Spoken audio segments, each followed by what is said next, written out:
Hello বন্ধুরা, কেমন আছো তোমরা সবাই? আশা করি অনেক অনেক ভালোই আছো। আর তোমাদের ভালোবাসায় আমিও অনেক ভালো আছি, কারণ তোমরা আমাকে যে পরিমাণে ভালোবাসা দিয়েছো এবং সাপোর্ট দিয়েছো তা আমি কোনোদিন ভুলতে পারবো না।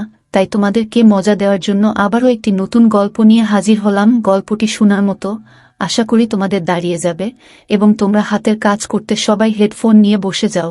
যদি আমার গল্প শুনে মজা পাও তাহলে অবশ্যই আমার চ্যানেলটি সাবস্ক্রাইব করবে। তো চলো বন্ধুরা, আমরা কথা না বাড়িয়ে আসল গল্পে চলে আই। আমার স্বামী রোজ রাতে আমাকে পাত্তা না দিয়ে আমার স্বামীর বড় ভাইয়ের বউয়ের ঘরে চলে যেত। আমার স্বামী তার বড় ভাইয়ের বউয়ের ঘরে যাওয়ার পর থেকে দিদির কান্নার আওয়াজ শোনা যেত।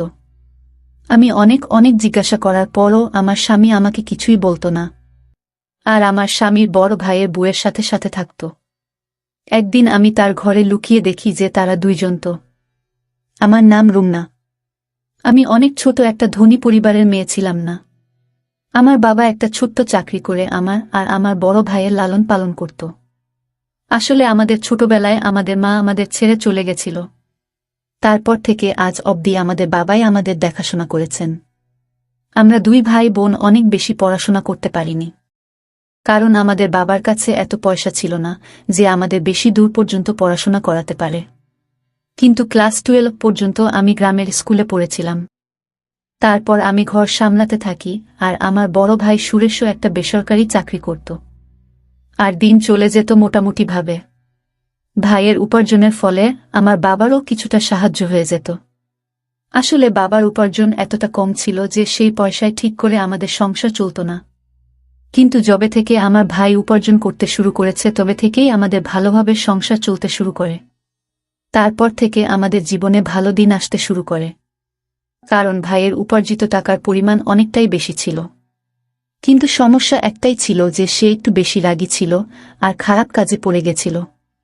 প্রায় দিনই আমাদের বাড়িতে নানা রকমের লোক আসত, কিন্তু আমার বাবার কিছুই করার ছিল না, কারণ আমরা তাকে অনেক বোঝানোর চেষ্টা করেছিলাম, কিন্তু সে বোঝার মানুষ ছিল না। এই জন্য আমরা এটা ভেবে ভেবে অস্থির হয়ে যাচ্ছিলাম যে কিভাবে তাকে বোঝানো যায়। ঠিক তখন একদিন আমার মামা আসে আমাদের বাড়িতে। তখন সে বলে আমাদের তার বিয়ে দিয়ে দেওয়া উচিত, তাহলে সে একদম ঠিক হয়ে যাবে। আমাদের তার কথা ঠিক বলে মনে হয়। তার বিয়ে দিলে হয়তো তার ব্যবহারে পরিবর্তন আসবে, হয়তো সে এইসব ভুল জিনিস থেকে বেরিয়ে আসতে পারবে। এই সব কিছু ভেবে আমার বাবা আমার মামাকে বলে যে একটা ভালো পাত্র খুঁজে দাও যাতে আমার ঘরে খুশি আসে, আর তার এই রকম ব্যবহার থেকে আমরা মুক্তি পেতে পারি। মামা অনেক চেষ্টা করে একটা পাত্র খুঁজে বলে যে পাত্রটা অনেক ভালো, মেয়ে অনেক ভদ্র, মেয়েটা অনেক বেশি দূর পর্যন্ত পড়াশোনা করেনি, কিন্তু সে তোমার সংসার অনেক ভালো করে সামলাতে পারবে। সেই জন্য আমার বাবা বলেন আমাদের কোনো জিনিসের দরকার নেই, শুধু সেই মেয়েটা ভালো হলেই হবে, যাতে সে আমার ছেলের আর আমার সংসারটাকে সামলে নিতে পারে। তখন মামা বলে আমরা রুমনার বিয়েটা ঠিক করে দিই, কারণ তোমার তো সেই রকম জমানো টাকা নেই যে বারবার খরচা করতে পারবে। দুইজনের বিয়ে একসাথে হয়ে গেলে বিয়ের খরচও একসাথে শেষ হয়ে যাবে। বাবা বলে যে না, এখনো রুমনার সেই বয়স হয়নি যে সে বিয়ে করে বৈবাহিক জীবন সামলাতে পারে। সেই জন্য আমি কিছুদিন পরে রুমনার বিয়ে দেব। আর রইল বাকি সুরেশের কথা, নেহাত সে খারাপ কাজে পড়ে গেছে, সেই জন্য তাকে বিয়ে দিতে বাধ্য হচ্ছি। তাছাড়া ছেলে মেয়ের মধ্যে অনেক পার্থক্য হয়। ছেলেদের তো ঘর সামলাতে হয় না, উল্টে তার দেখাশোনা করার জন্য একটা মেয়ে চলে আসে। কিন্তু এই মুহূর্তে যদি আমি আমার মেয়ের বিয়ে দিয়ে দিই তবে সে হাজারো সমস্যার মধ্যে পড়ে যাবে। না জানি শ্বশুরবাড়ির ভিতরে তাকে কি কি করতে হবে। সেই জন্য কিছু সময় পরে আমি রুমনার বিয়ে দেব, এখন না। সব শুনে মামা বলে কোনো সমস্যা না, যেমন তোমার ইচ্ছা। যাই হোক, এই সব ভেবে আমরা ভাইয়ের জন্য বিয়ের পাত্র দেখে অনেক ধুমধাম করে ভাইয়ের বিয়ে দিয়ে দিই। আমার বড় ভাইয়ের বিয়ের পর তো যেন আমাদের বাড়িটা অনেক সুন্দর হয়ে গিয়েছিল, কারণ বৌদি আসার পরে আমার ভাই সব খারাপ কাজ করা বন্ধ করে দেয়। সে খারাপ কাজ করার পাশাপাশি সব খারাপ কাজ করা ছেড়ে দেয়, আর সে অনেক মন দিয়ে নিজের কাজকর্ম করতে শুরু করে এবং সব বাড়ির দায়িত্ব পালন করতে শুরু করে। ভাই আমার বাবাকেও কাজে যেতে বারণ করে দেয়, আর বলে এখন আমি উপার্জন করি, তোমার এত ছোটখাটো চাকরি করতে হবে না। এখন বাবা সারাদিন বাড়িতে বসে আরাম করে, বৌদি তার সেবা করে, আর ভাই মন দিয়ে চাকরি করে পয়সা উপার্জন করতে শুরু করে। যার জন্য আমাদের সংসার অনেক ভালোভাবে চলে যেতে থাকে। পাশাপাশি আমাদের টাকাও জমতে শুরু করে। এখন আমাদের সুখের দিন ছিল। এভাবেই দিনগুলো পার হতে থাকে। আস্তে আস্তে আমার আর বৌদির মধ্যে এত ভালো সম্পর্ক তৈরি হয়ে যায় যে আমরা বৌদি আর আমি কম একে অপরের বোন বেশি ছিলাম। আমি সব কথা আমার বৌদিকে বলতাম আর বৌদি আমাকে নিজের সব থেকে ভালো বন্ধু মনে করত। সে তার নিজের সব ছোট বড় কথা আমাকে বলতো। আর সে বলতো তুমি তো আমার নিজের ছোট বোনের মতো। আমার আর বৌদির এত ভালো সম্পর্ক দেখে বাবা আর ভাই অনেক খুশি হতো। হয়তো আমার বৌদি আমার বাবা ভাইয়ের এত ভালোবাসা পেয়ে সে তার বাবার বাড়িতেও যেতে চাইত না। আমি মাঝে মাঝে ভাবতাম এ কেমন মেয়ে যে বাবার বাড়ি থাকার চেয়ে বেশি বাড়িতে থাকতে পছন্দ করে। হ্যাঁ, এটাই আমার বৌদি ছিল। সে এই রকমই। হয়তো সে এখানে বাবার বাড়ির থেকে বেশি ভালোবাসা পেত। সেই জন্য সে তার বাবার বাড়িতে যেতে চাইত না।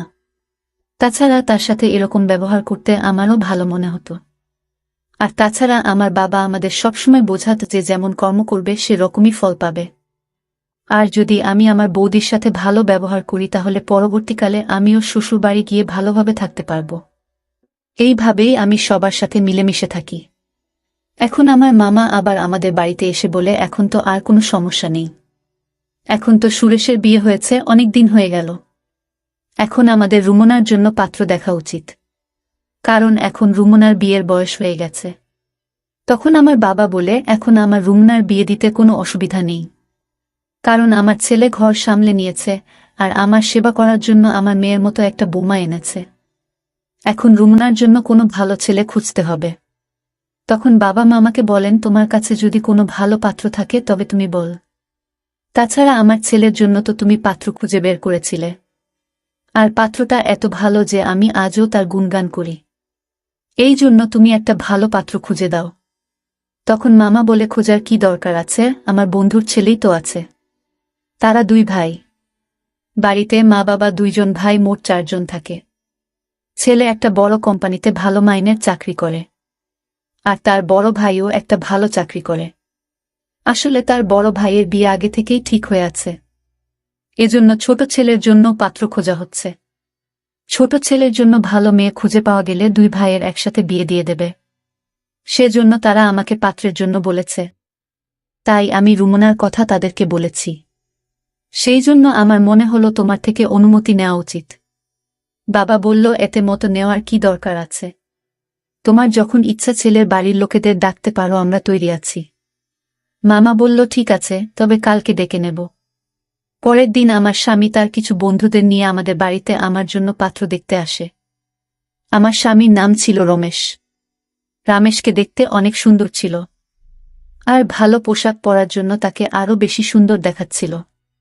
রমেশকে দেখে তো আমার হুঁশ উড়ে গেল। আমি বুঝতে পারছিলাম না যে এত সুন্দর ছেলে কি আমাকে পছন্দ করবে।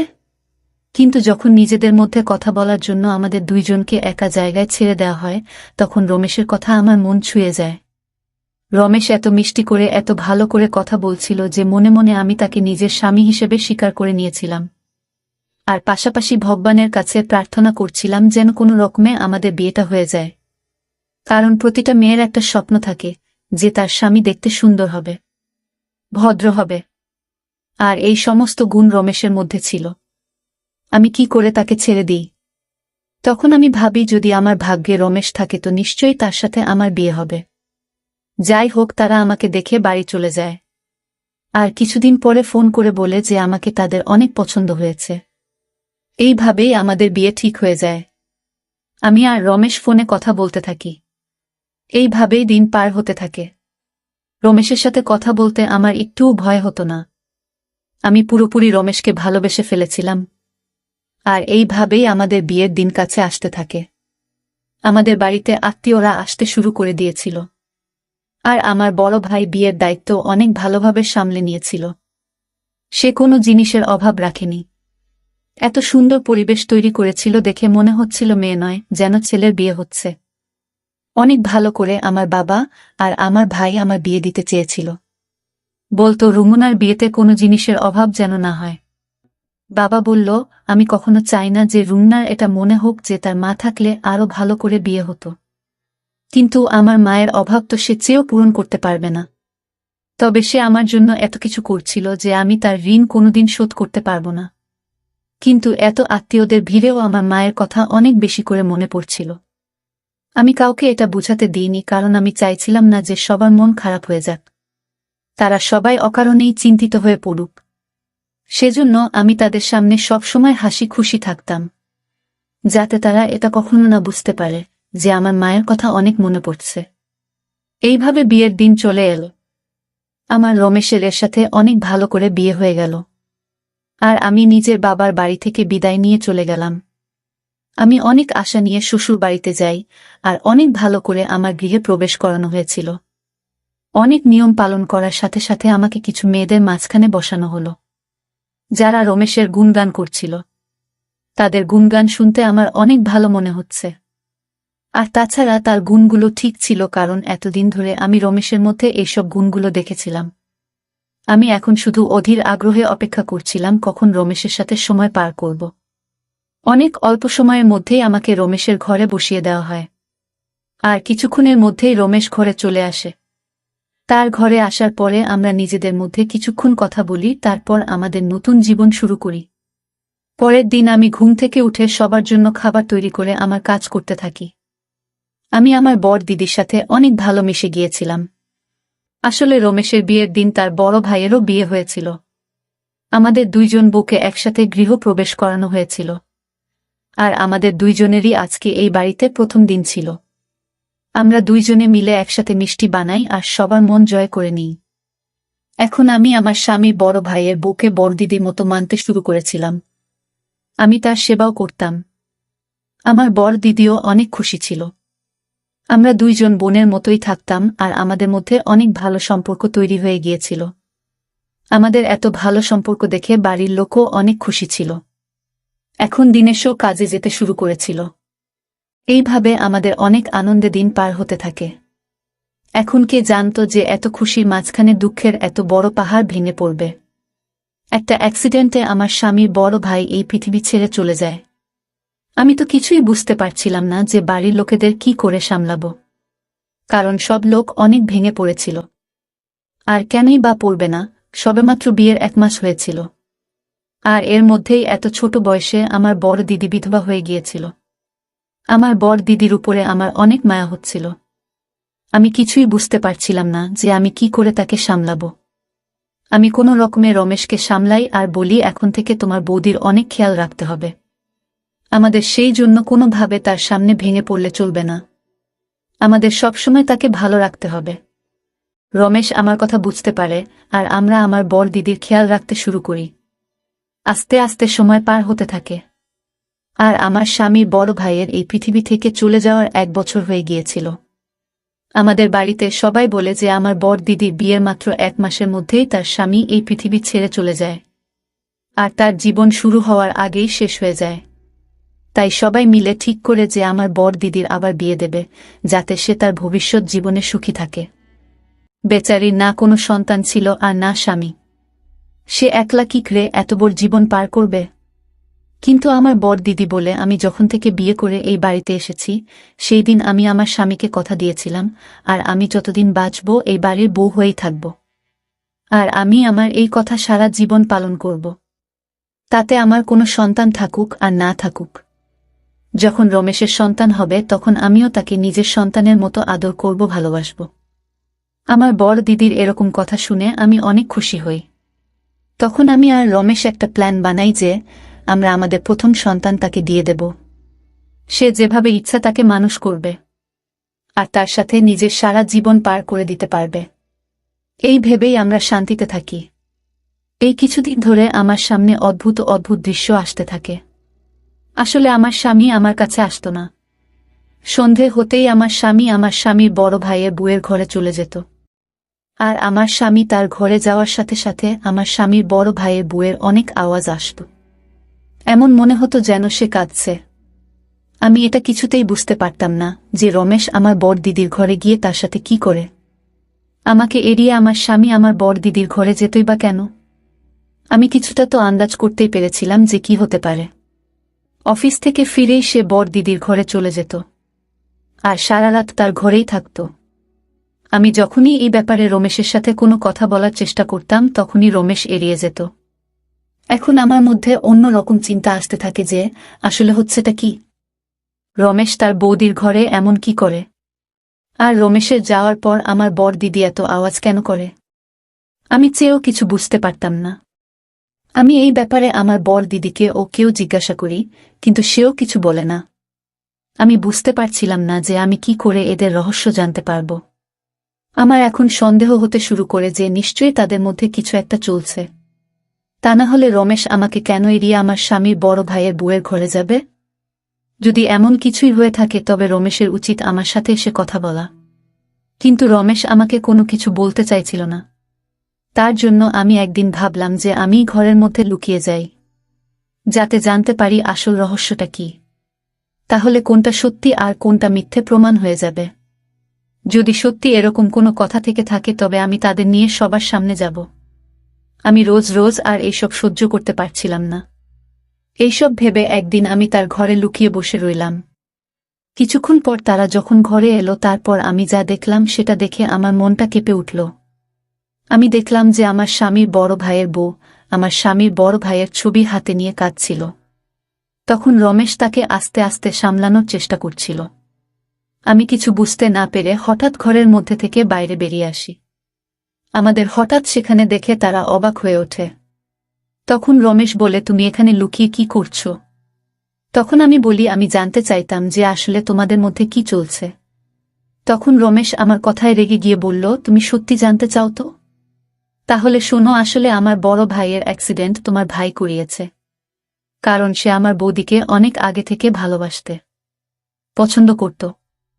আর তার সাথে বৌদির বিয়ে না হওয়ায় তার রাগ অনেক সীমায় পৌঁছে যায়। আর যখন আমার বড় ভাইয়ের সাথে বৌদির বিয়ে হলো তখন তোমার ভাই আমার বড় ভাইয়ের অ্যাক্সিডেন্ট করিয়ে দেয়। আর প্রতিদিন আমার বৌদিকে বিরক্ত করতে শুরু করে। যখন রমেশ আমার ভাইয়ের করা সব অন্যায়ের কথা বলে সেগুলো শুনে তো আমি বিশ্বাসই করতে পারছিলাম না। আমি অনেক ভেঙে গিয়েছিলাম। রমেশ আমাকে সামলে বলে, আমরা তোমাকে এই জন্য বলিনি যাতে তুমি কোনো রকম কষ্ট না পাও। আমরা এটা আগে থেকেই জানতাম। আমি রোজ রাতে ওই জন্য বৌদিকে বোঝাতে আসতাম যে কোনোভাবে যেন রুমনা এইসব কথা না জানতে পারে। আর এই ব্যাপারটাকে আমরা যে কোনোভাবে মিটিয়ে নিতে চাইতাম। আমরা চাইতাম যে তোমার ভাই নিজে থেকে বুঝতে পারে, কারণ দুই পরিবারের সম্পর্ক আমি কোনোভাবেই নষ্ট হতে দিতে চাইতাম না। রাগ আমারও হতো, সে আমার বড় ভাইকে শেষ করে ফেলেছিল। কিন্তু আমি তোমার মুখের দিকে তাকিয়ে কোনো কথা বলিনি। যখন এইসব কথা আমার সামনে এলো তখন আমার মনটা কেঁপে উঠল। আমি চেয়েও আমার চোখের পানি আটকাতে পারিনি। আমি তো ভেবেছিলাম যে আমার ভাই ঠিক হয়ে গেছে, কিন্তু সে তো এত বড় কাজ ঘটিয়ে ফেলেছিল।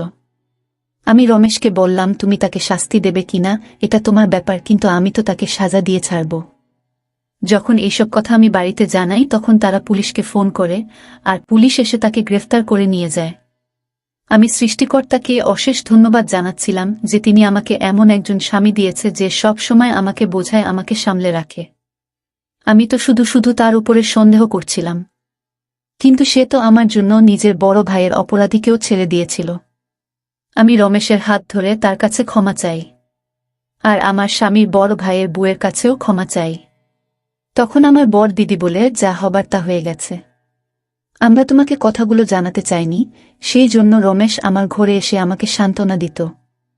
আমরা চাইছিলাম না যে তোমার কোনো সমস্যা হোক, কারণ যখন তুমি জানবে যে এসবের পিছনে তোমার ভাইয়ের হাত আছে তখন তুমি অনেক দুঃখ পাবে। এটা আমরা অনেক ভালো করেই জানতাম। আমি আমার স্বামীর বড় ভাইয়ের বুকে ধরে কাঁদতে থাকি। তখন রমেশ বলে, তুমি ঘাবড়ে যেও না। আমি রমেশের দিকে তাকিয়ে ভাবতে থাকি, এত ভালো স্বামী যে আমাকে সবসময় সমস্যা থেকে বাঁচায়, আর আমি কি করে তাকে সন্দেহ করলাম। এখন আমার নিজের উপরও লজ্জা পাই। আর আমি রমেশ আর আমার স্বামীর বড় ভাইয়ের বউয়ের চোখের দিকেও তাকাতে পারছিলাম না লজ্জায়। বন্ধুরা, আজকের ভিডিওটা এখানেই শেষ করলাম। অনেক কষ্ট করে ভিডিওটি আপনাদের জন্য বানিয়েছি। যদি ভিডিওটি আপনাদের ভালো লেগে থাকে তাহলে একটা লাইক করবেন এবং চ্যানেলটি অবশ্যই সাবস্ক্রাইব করবেন। এই আশা ব্যক্ত রেখে আপনাদের কাছ থেকে বিদায় নিচ্ছি আমি। দেখা হবে আগামীকালের নতুন কোনো ভিডিওতে। সে পর্যন্ত সবাই ভালো থাকুন, সুস্থ থাকুন। ধন্যবাদ।